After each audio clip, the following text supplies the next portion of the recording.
Picture चालू करो बे। मुझे बोलने दें, सवाल पूछ लिया आपने, अब मेरा जवाब सुनिए। मेरा मानना है कि हमारा संविधान एक अंगूठा छाप व्यक्ति को भी प्रधानमंत्री बनने की अनुमति देता है, मुझे इसमें कोई आपत्ति नहीं है।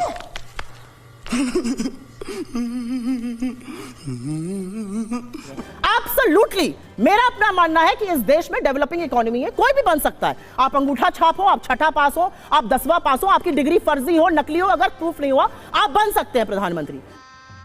गजब बेइज्जती है। मेरा उद्देश्य दूसरा है ये कहने का कि जब शिक्षा की बात हो, मुझे उसमें कोई आपत्ति नहीं है।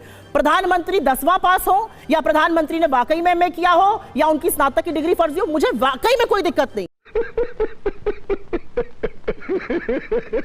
है, क्योंकि मेरा संविधान कहता है कि अंगूठा छाप आदमी भी इस देश का प्रधानमंत्री बन सकता है। मुझे दिक्कत किसमें है कि अगर कोई शिक्षा की बात करता है तो आप उसको अपने ऊपर क्यों ले लेते हैं? ये कौन सा विक्टिमहुड है? कोई कहता है बड़े झूठे होते हैं राजनेता, आजकल लोग बहुत झूठ बोल रहे हैं, अपने ऊपर क्यों ले लेते हैं?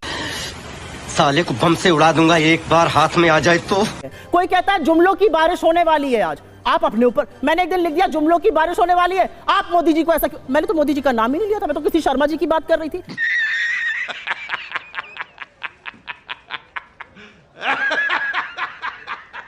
हर चीज अपने ऊपर ले लेते हैं क्योंकि चोर की दाढ़ी में तिनका है। मेरा मत है इस देश का संविधान सर्वोपरि है, मुझे कोई आपत्ति नहीं है, मुझे कोई आपत्ति नहीं है। मुझे ऐसा लगता है कि हार्वर्ड एजुकेटेड और अंगूठा छाप व्यक्ति इस संविधान को एक दिखता है, जिस संविधान को ये बदलना चाहते हैं इनके लोग बदलने पर लेट संविधान बदलने की तैयारी कर रहे हैं। लेकिन जो सवाल पूछा था उन्होंने, विवेक डोबराय जो उन्होंने कहा संविधान बदलने के बाद, सही कहा या गलत सही कहा या गलत कहा, जवाब दीजिए। मैं पूछ रहा हूं। विवेक डोबराय ना मुझे इस वक्तव्य की कोई जानकारी है, ना विवेक डोबराय जी भारतीय जनता पार्टी के कोई सदस्य हैं, ना इसके कॉन्टेक्स्ट की जानकारी है। मैंने तो यह उदाहरण दिया, सुनिए, मैंने तो कहा संविधान बदल चुके हैं। आप बताइए संविधान बदला था या नहीं? बोलिए। मैं बता देता हूं बोलिए ना। एक मिनट पहले ये कह दें संविधान बदला था या नहीं?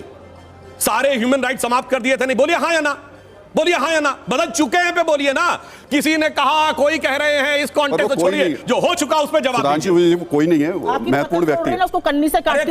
बताइए ना, आप तो बदल चुके हैं ना। Vivek Debroy prime minister economic advisory council के अध्यक्ष हैं, प्राइम मिनिस्टर द्वारा अपॉइंटेड हैं। उन्होंने एक लेख लिखा कि भारत का संविधान बदल देना चाहिए। आप उसका समर्थन करते हैं या उसकी खिलाफत करते हैं? और अगर खिलाफत करते हैं तो सख्त करिए उनको, बर्खास्त करिए। जवाब ले लीजिए। एक मिनट, इन्होंने बहुत बोला, इन्होंने जवाब तो लेने दीजिए। जवाब आप ही के सवाल का जवाब ले, आपके सवाल का जवाब ले लीजिए। जवाब है, उसका जवाब तो दे दीजिए। विवेक डोबराय ने जो कहा वो सही है या नहीं? क्या बात आप कर रहे हैं? सरकार का व्यक्ति नेता प्रतिपक्ष संसद के पटल पर बोले, वो पार्टी का बयान है, इसलिए मैं कह रहा हूं इसमें कोई बात बताइए हाँ या ना। विवेक देबरॉय का समर्थन करते हैं या विरोध करते हैं? हाँ या ना में जवाब दीजिए। विवेक देबरॉय का समर्थन करते हैं या विरोध करते हैं संविधान पर? रंजन चौधरी का जवाब दीजिए। वो आपके नेता विवेक डोबराय हमारी पार्टी के नेता नहीं है, अपनी पार्टी के नेता का जवाब दीजिए। बात मत भागिए, लाइए मत पानी। कंट्रोल अधीर रंजन चौधरी जी की बहुत याद आ रही है ना आपको, तो आपकी बखिया उधेड़ती हूँ अभी।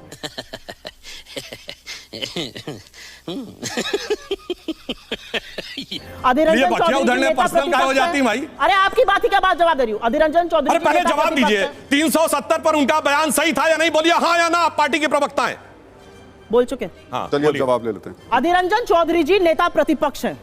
अधीर रंजन चौधरी जी लोकसभा में बोल रहे थे, वो बंगाली है, मुझे नहीं पता यहाँ पे कितने लोग बांग्ला भाषा जानते हैं। बांग्ला भाषा में नीरव का मतलब होता है जो व्यक्ति चुप रहता है, रणछोड़ जो चुप रहता है। अधीर रंजन चौधरी जी ने बोला मोदी जी नीरव मोदी बन गए हैं, धृतराष्ट्र बन गए हैं और लड़कियों के साथ वो हो रहा है। आप मुझे सिर्फ एक बात का जवाब दीजिए, अधीर रंजन चौधरी जी को निलंबित कैसे कर दिया आपने सदन से? आप सदन से निलंबित करते हैं विवेक देबरॉय को, आप संजय सिंह को खड़े हो जाते हैं, डेरेक ओब्रायन को, आप ऐसे कैसे कर सकते हैं? आप सदन में लोगों का निलंबन क्यों करते हैं? क्या सदन आपकी बपौती है? इस बात का जवाब दीजिए। निलंबित नहीं है। अधीर रंजन चौधरी जी को आपने निलंबित किस बेसिस पर किया, क्यों किया? यह लोकतंत्र का हत्या नहीं है तो क्या है? इस बात का जवाब दे दीजिए। और एक मिनट, बरगलाइए मत इस जनता को। इमरजेंसी कॉन्स्टिट्यूशनल प्रोविजंस में लगी थी।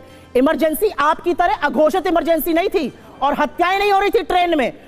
पत्रकारों को डाला नहीं जा रहा था जेल में, अच्छा, क्योंकि उसने मुसहर की बात तो कुछ ज्यादा हो गया। सुन लीजिए, आपका ज्यादा हो गया प्रभु। आज बोलने की ऐसी आजादी नहीं है कि एक व्यक्ति कहता है पढ़े लिखे को वोट दो, उसकी नौकरी चली जाती है।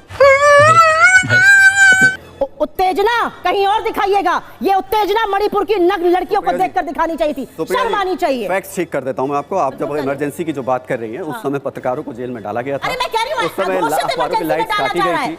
अगर आप वो फैक्ट्स गलत बोलेंगे तो मुझे, के लिए मेरे नेता ने कहा है वो गलत था। ये कह सकते हैं 10 साल से ये गलती कर रहे हैं, ये कह सकते हैं कि विवेक देवराय ने गलत किया संविधान बदलने की बात कर। इनकी हैसियत है बोले मणिपुर पर। 78 दिन तक इस देश का प्रधानमंत्री चुप रहता है मणिपुर पर। आपकी शर्म से आंखें नहीं झुकती हैं? वो लड़कियां आपकी बेटी हो सकती थी, आपकी बहन हो सकती थी, उनकी योनियों को, उनके स्तनों को आदमखोर की भीड़ छू रही थी। देखा है वो वीडियो आपने? बजाइए ताली इस बात पर। क्या बात करते हैं आप लोग? शर्म नहीं आती? आप महिला हैं, आपको शर्म नहीं आती कि एक और महिला के साथ क्या हुआ? आप ताली ठोकने की काम करते हैं।